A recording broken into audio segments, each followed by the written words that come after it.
کہ پاک افغان بارڈر پہ اتنی کشیدگی کیوں ہے؟ کیوں ہمیشہ اتنا ٹینس نظر آتا ہے ماحول؟ اس کی وجہ بنیادی طور پہ یہ کہ طالبان حکومت کابل کے اندر وہ جو سیکیورٹی کوائگمائرز ان کو نظر آ رہے ہیں نا اپنے ملک کے اندر، اس کے حوالے سے وہ اس چیز کے ساتھ ڈیل نہیں کر پا رہے. ہیلمند پروونس کے اندر اسلامک اسٹیٹ آف خوراسان پروونس ہے.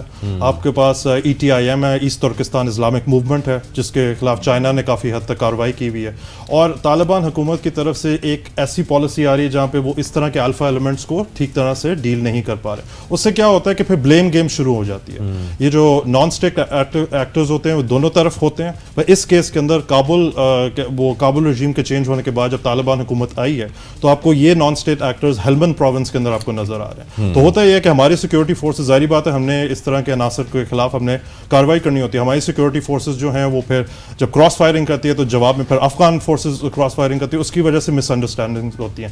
پر یہ جو بنیادی طور پہ کراس فائر اس وجہ سے ہو رہا ہے کہ ہمارا نیریٹو یہ کہ ہم دہشت گردوں کو ٹیکل کریں. افغان کہتے ہیں کہ پاکستان دہشت گردوں کو پالیں، جو ایک بہت ہی فضول قسم کا نیریٹو ہے. تو اس کی وجہ سے مس انڈرسٹینڈنگز ہوتی ہے اور اسی وجہ سے آپ کو کراس بارڈر فائرنگ نظر آتی ہے. جب تک ایک جوائنٹ ایفرٹ نہیں ہوگا جس میں ڈائلاگ ہو، جس میں آپس میں بیٹھے طالبان حکومت اور ہماری جو موجودہ حکومت، ابھی تو کیئر ٹیکر سیٹ اپ ہے، جب موجودہ حکومتیں بیٹھے اور کہیں کہ ہم نے یہ کاؤنٹر ٹیررزم آپریشنز ہیلمند پروونس کے اندر کرنے ہیں تاکہ اس طرح کے عناصر کو آپ ختم کریں، تب